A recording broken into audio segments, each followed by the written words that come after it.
Programımız kaldığımız yerden devam ediyor. Şu anki konuğumuz Doktor Nedim Ardıç. Nedim Hocam hoş geldiniz. Hoş bulduk Fatih Bey, teşekkürler.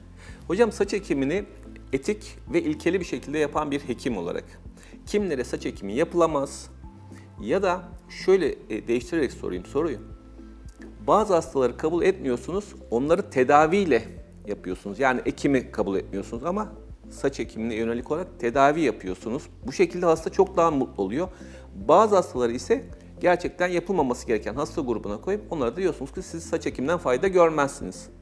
Ama bu kişiler inatla saç ekimi yaptırmak isterlerse ne yapıyorlar veya size yaptırmalılar başka bir yerde yaptırıyorlar. Bunlar neyle karşılaşıyorlar? Biraz bu detaylardan bahseder misiniz? Aslında bunu şöyle söyleyebiliriz. Yaklaşık olarak 10 tane başvuran hasta olarak düşünelim. Saç ekimi istemiyle kararını vermiş, size saç ektirecek. Hocam bana saç ektiğe gelen hastaların yaklaşık 6 ya da 7 tanesine saç ekebiliyoruz. Çünkü saç ekimini karar vermek için öncelikle hastanın buna ihtiyacı olması lazım. Hastanın saç ekimi yapacak yeteri kadar saçın olması lazım. Ve hastanın beklentisini karşılayabilecek düzeyde donör sahası, açık olanı kapatacak greftin olması lazım. Bunun yanında başvuran hastamızın mutlak hazırlık aşaması var. Bu hazırlık aşamasında hastanın bir takım tetkiklerini istiyoruz. Acaba dökülmesine sebep olan organik bir neden mi vardır? Örneğin bir hipotiroidisi vardır. Hipotiroidisi varsa ona saç ekmeyeceksiniz. Onu tedavi ettikten sonra onu bir endokrinologa göndereceksiniz. O tedavi edecek. Ondan sonra siz saç ekimi düşüneceksiniz. Örneğin bir ferritin düzeyi düşüklüğü var. Bu durumda geçici bir saç dökülmesidir. Siz bunu tedavi edebilirsiniz. B12 eksikliği vardır veya da çinko eksikliği vardır. Bu tip durumlarda siz o hastayı tedavi edebilirsiniz. Ona saç ekimine gerek kalmayabilir. Yani bu tip hastalardan yaklaşık 1-2 tane çıkıyor. Bunları saç ekimi değil, medikal tedaviyle tedavi ediyoruz. Bunun yanında bir de saç ekimi hiç yapmamamız gereken hastalar var. Nedir bunlar? Örneğin bir karaciğer fonksiyon testlerinde çok ciddi bir bozukluk vardır. 4 kat bir artış vardır. Yani protein metabolizmasında ciddi bir defekte. Bunu hiçbir şekilde kabul etmeyeceksiniz. Örneğin çok ağır, kontrol altında olmayan bir diyabeti vardır. Bunu saç ekimine kabul ederseniz yağlar iyileşmeyecektir, belirtileri tutmayacaktır. Bunları hiçbir şekilde kabul etmeyeceksiniz. Kemoterapi kullanmış son 3 yıl içinde ve tedavisi remisyona girmemiş bir kişi başvurmuştur size. Eğer bir saç ekerseniz tutmayacaktır, hasta gene mutsuz olacaktır. Ya da aktif bir deri hastalığı vardır. Bir liken planosu vardır. Liken planosu da saç ekimi kesinlikle kontraindikedir.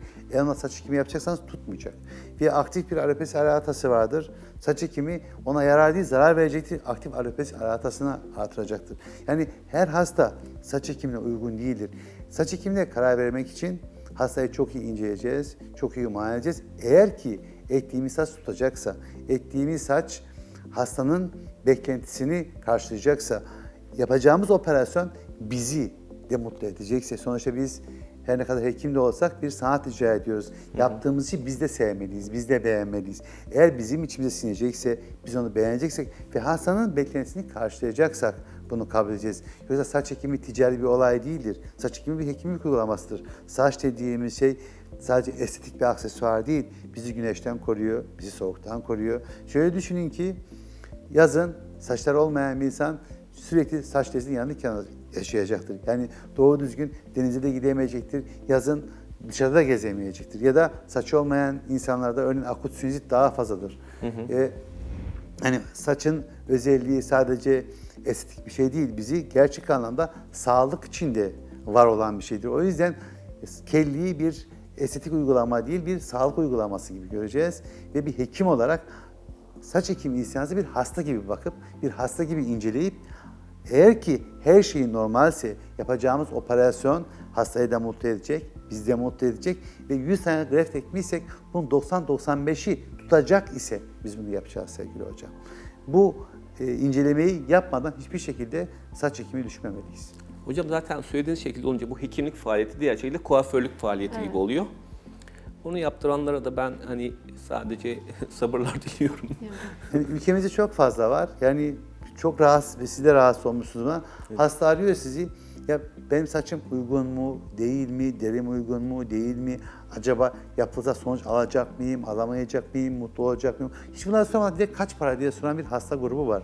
Aslında bu hasta grubunun Yani bu saç ekimine bu şekilde bakan bir topluluğun var olmasının nedeni aslında Türkiye'de ehil olmayan, hekim olmayan bir takım insanların sanki bunu bir kuaför uygulaması, çok basit bir uygulamaymış gibi anlatmasından kaynaklanıyor. Aslında saç ekimi çok uzun süren, düşünün ki bir kalp ameliyatından daha uzun süren, Tabii. çok ciddi komplikasyonları olabilen bir uygulamadır ama ne yazık ki günümüzde bunu yapmaya ehliyeti ve liyakati olmayan insanların, cahil cesareti olan insanlar, hep öyle söylüyorum çünkü komplikasyonu bilmeyen insanlar, tıp mesleğini bilmeyen insanların yaptığı bir takım söylemler ve bir takım yaptığı reklamlar yüzünden artık insanlarımız yaptığımız bu saç ekimi uygulaması çok basit bir uygulamaymış gibi algılıyorlar ve kuaför uygulaması gibi ya da bir kıyafet almak gibi direkt kaç para diye soruyorlar. Bu çok kötü ve çok tehlikeli bir şey hocam. Evet.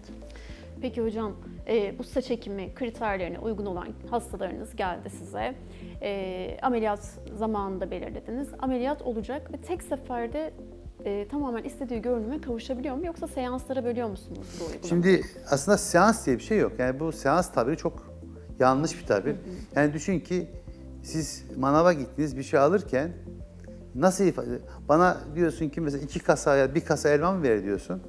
Ya da 1 kilo 2 kilo elma mı ver diyorsun? Yani bir ölçüt yok. Bu seans dediğin bir ölçüt değil. Ben 1 saatte 2000 graft yaparım ama başkası 1 saatte 1000 graft yapar.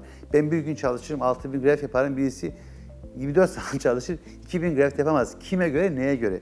Aslında seans tabiri çok yanlış bir tabir. Yani gittim 2 seans yaptırdım. Gittim 3 seans, böyle bir şey yok.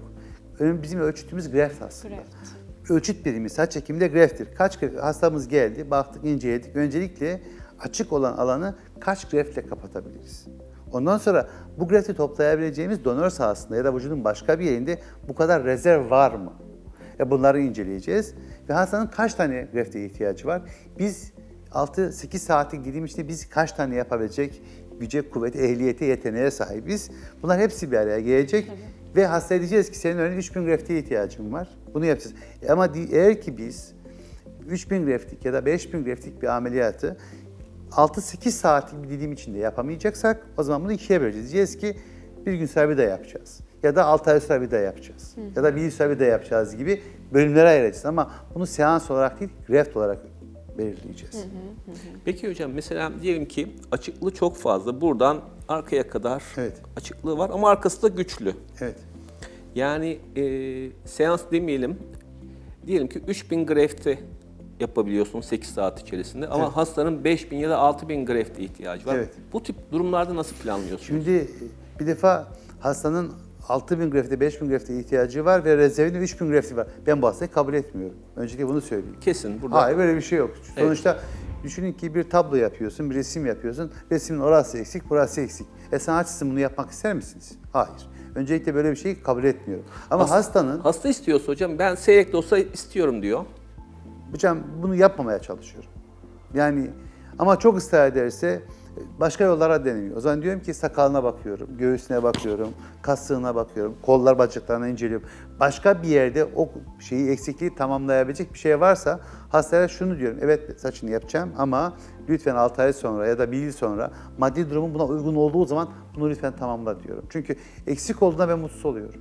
Ve şunu da çok iyi biliyorum, ben mutsuz olduğumda belki o an hasta mutlu olacaktır ama uzun vadede hasta mutsuz olacaktır. O yüzden en iyisi hiç yapmamak sevgili hocam. Peki hocam şu kaş ekimine birazcık girebilir miyiz? Yani kadınların çok istediği bir şey.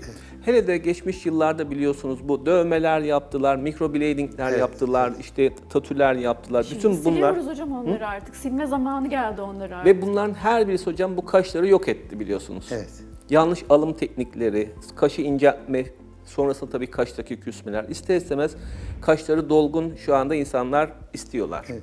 Ve bu hakikaten internette falan da görüyoruz, işte sosyal medyada. Kaş ekiminde nelere dikkat ediyorsunuz, nasıl yapıyorsunuz? Şimdi kaş öncelikle estetik bir aksesuardan öte sonuçta gözü korumak için çok önemli bir bariyer. Evet. Yani düşünün ki aşırı terleyen birisinin kaşının olmadığını düşünün. 30 göz yaşayacağı komplikasyonlar bir düşünün. Çok ciddi anlamda komplikasyonlar yaşayacak gözler açısından. O yüzden kaşta sadece estetik bir aksesuar gibi bakmamak lazım. Yani o yapacağınız tatu olsun, yani ne olursa olsun kaş olmadığı için o bariyer görevini göremeyecek. Sadece insanlar size baktığında belki estetik açıdan güzel gözükebilirsiniz ama sağlık açısından hiçbir anlam ifade etmeyecek. Tam tersine var olan kaşlarınıza dahi zarar verebilir. O yüzden En doğrusu benim kanaatim, bu sadece beni bağlar.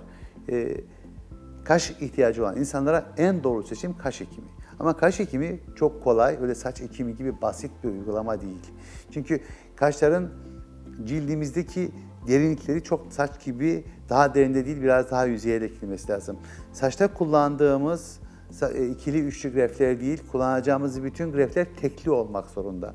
Artık kaş ekimi yaparken onları saçta ektiğimiz gibi 40-45 derecelik açıyla değil, 15-20 derecelik açıyla ekmemiz lazım. Ve hep aynı yöne değil. Mesela merkezden yukarıya doğru çıkar ve onun bir kaş şekli var. O estetik kaş şeklini sağlayacak şekilde yapmak lazım. Abartmadan, yani tutup bir kaşa 250-300 greft değil, bir kaşa 100-150 arası bir greft, ikinci kaşa 100-150 arası bir greft koymak lazım.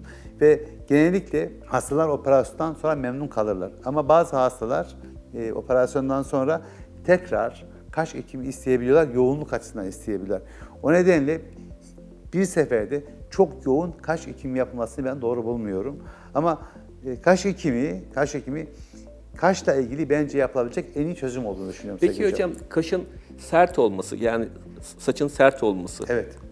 İkincisi çabuk beyazlaması, Kıvırcık olması. uzaması gibi handikaplara ne diyorsunuz? Hocam kıvırcık saçlara yapmıyorum mesela. Onu peşin söyleyeyim. Çünkü kıvırcık saçlarda yaptığım kaş ekimlerinde iyi sonuç almıyorum. Çok kalın saç teli olan insanlarda saçtan almıyorum. Şu ensemizdeki çok ince tüylerden seçerek alıyorum. Ve genellikle kaş ekimi sırasında ektiğim kaşları kanlanması çok yüksek olan derin bir saha değil, biraz daha yüzeye ekiyorum sevgili hocam. Hocam, bir gün programımızda mutlaka özellikle kaş üzerine konuşalım. Bütün program kaş konuşalım. Tamam, olur sevgili Çok hocam. teknik detaylar bu bahsettiğiniz gerçekten. Bunu yaptırmak isteyen insanlar belki de bunu izlemeliler. Kimse o zaman belki de bu dövmelerden, bu tatuajlardan kaçacaklar. Çünkü onlar hakikaten kaşa ciddi anlamda zarar veriyor bence. Doğru hocam. Çok teşekkür ederiz. Sağ olun hocam. Biz teşekkür ederiz Fatih Bey. Teşekkür ederiz hocam verdiğiniz bilgiler için. Bugünkü program konuğumuz Doktor Nedim Ardıç idi. Kendisine vermiş olduğu bilgiler için tekrar teşekkür ediyoruz. Programımız kalmış olduğumuz yerden tüm hızla devam ediyor.